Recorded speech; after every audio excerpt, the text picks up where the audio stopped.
কিছু নিবে তো এসো, চলে যাচ্ছ কেন? হযরত আলী শেরে খোদা রাদিয়াল্লাহু তাআলা আনহু বলেন, আকা পরি নেই, নবী আমার বলছেন না তুমি এক্ষুনি শুনে যাও। হযরত আলী শেরে খোদা আবার নবী মুস্তাফার নিকটে। ভাইরা বাপেরা মা বোনেরা ধ্যান দেন, নবী মুস্তাফা বলছেন, আলী তুমি যা বললে সহি বললে, গলত বলনি।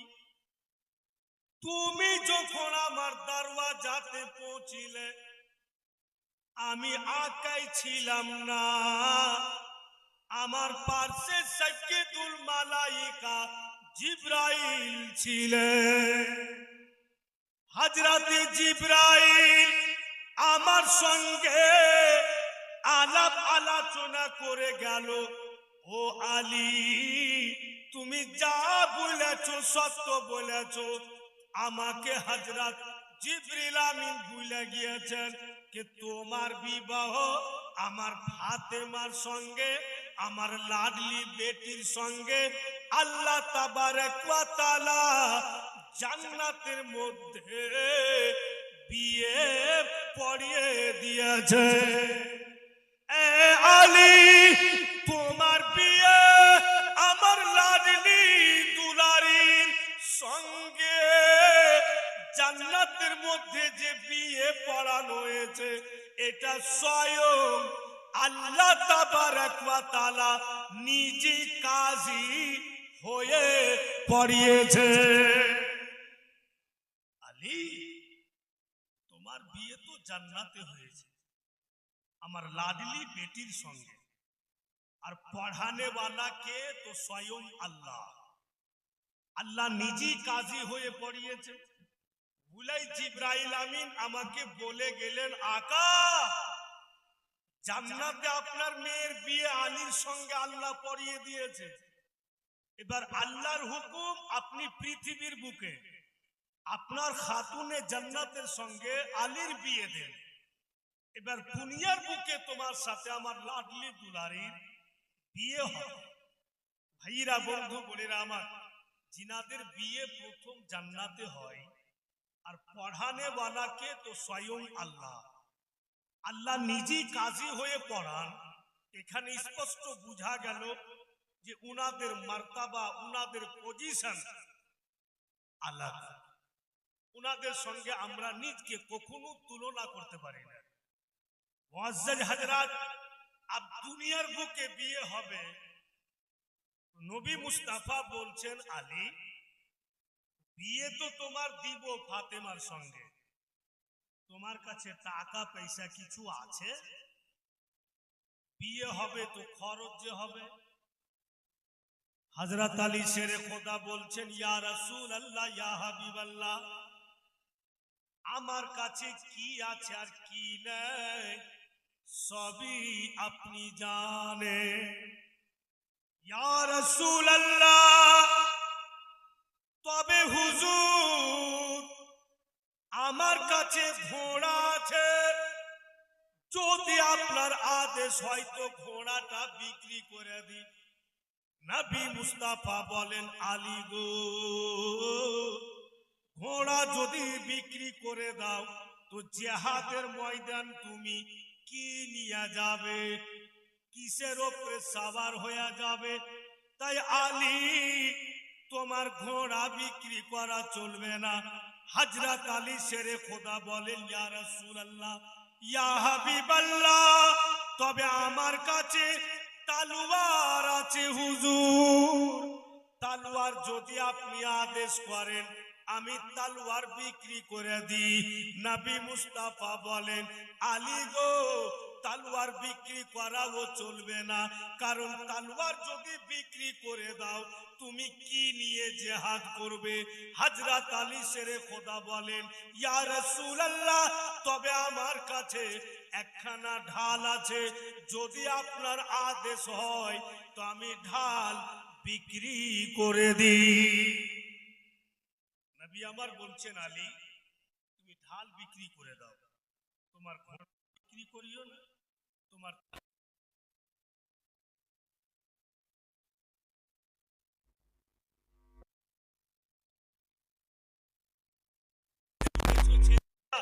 তালোয়ারে যদি ও মারে আর যদি রক্ষা করতে হয় তো ঢালে কিন্তু রক্ষা করে, ওটা একটা ঢাল থাকে রক্ষা করার, ওই ঢালটাকে বিক্রি হবে, এটা আলোচনা হলো।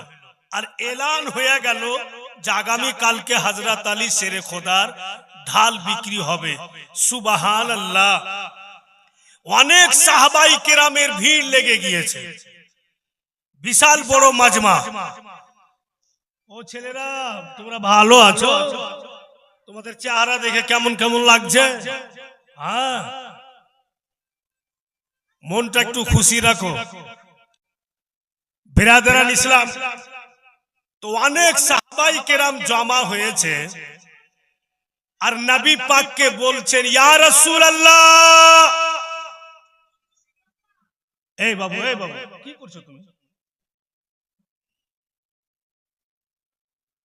নবী মুস্তাফা সাল্লাল্লাহু আলাইহি সাল্লামকে বলছেন, ইয়া রাসূলুল্লাহ, আমার তরফ থেকে 500 টাকা। অন্য একজন সাহাবী বলছেন, ইয়া রাসূলুল্লাহ, আমার তরফ থেকে 1000 টাকা। এইভাবে সাহাবী রাসূলগণ আপনা আপনা তরফ থেকে দান বলতে লাগলেন।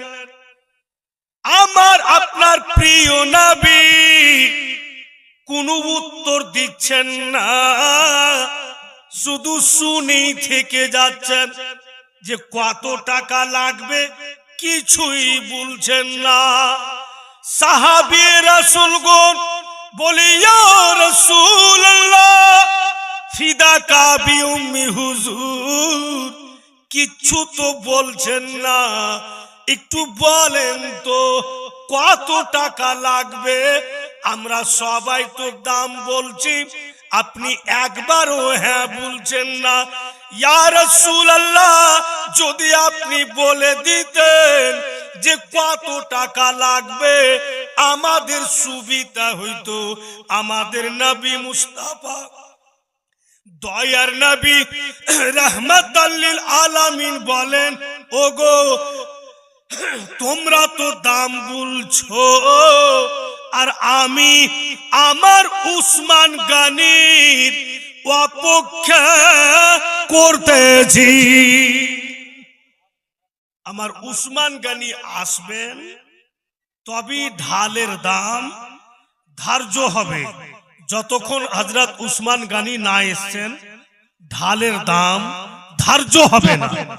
তো ভাইরা, বন্ধু গণেরা আমার, সমস্ত সাহাবী রাসূল চুপ করে গেলেন, খামোশ হয়ে গেলেন। যে যখন হযরত উসমান গনি অপেক্ষা করছেন আকা মওলা, উনি আসবেন তবেই দামটা ধার্য হবে।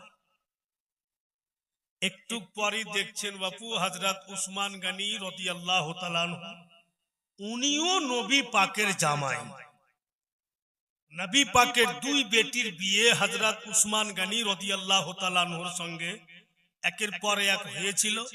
প্রথমে হযরতে রোকেয়া যখন পর্দা করে গেলেন, তারপরে হযরতে কুলসুমের বিয়ে হযরত উসমান গনি রাদিয়াল্লাহু তাআলা আনহুর সঙ্গে হয়েছিল বলে উনাকে হযরতে উসমান জুন্নুরাইন বলা হয়েছে।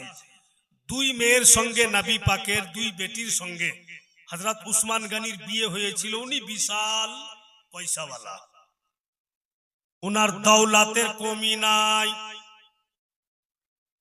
আল্লাহ তাবারক ওয়া তাআলা উনাকে বেশুমার দৌলত দিয়েছিলেন। হযরত উসমান গনি রাদিয়াল্লাহু তাআলা আনহু ওই সাহাবাই কিরামের মাজমাতে এসে জোর আওয়াজে বলছেন, ইয়া রাসূলুল্লাহ, যত কেউ হযরত আলীর ঢালের দাম বলেছে আকা, প্রত্যেকের দামকে এক জায়গাতে যোগ করালেন। যোগ করে যত টাকা হবে হুজুর আপনার উসমান অত টাকা চাইতে 2 গুণা দাম বেশি দিবে। নবী আমার কত দূর দেখতে পাচ্ছিলেন আর কত দূর উনি জানতে পারছিলেন এরা যে যতটা বলবে অতটাই টাকা দিবে। আর আমার উসমান গানি এসে এত টাকা দিবে যে আমার আলীর বিয়ের টোটাল খরচ চলে আসবে। এটা নবী মুস্তাফা বুঝতে পারছিলেন, সাহাবায়ে কেরাম তো বুঝতে পারে। ভাইরা বন্ধুগণের আমার, আব যদি বুঝেই নিবে তো সাহাবিয়ে রাসূল আর নবী থেকে কিছু তফাৎ থাকবে? ভাইরা বন্ধুগণের আমার, আমার আকা মওলা উনি অনেক দূর থেকে বুঝে তবেই বলেছিলেন যে আমার উসমান আসবে, তবেই ধানের দাম হবে। বন্ধুগণের আমার, বলি তো নবী মুস্তাফার শানে এই জন্য কেউ বলেছে, আর কি সুন্দর কথা বলেছে, আকা মওলার ইশক ও মোহাব্বতে ডুবে একটাই ছন্দ বলছে রাসূলুল্লাহর শানে,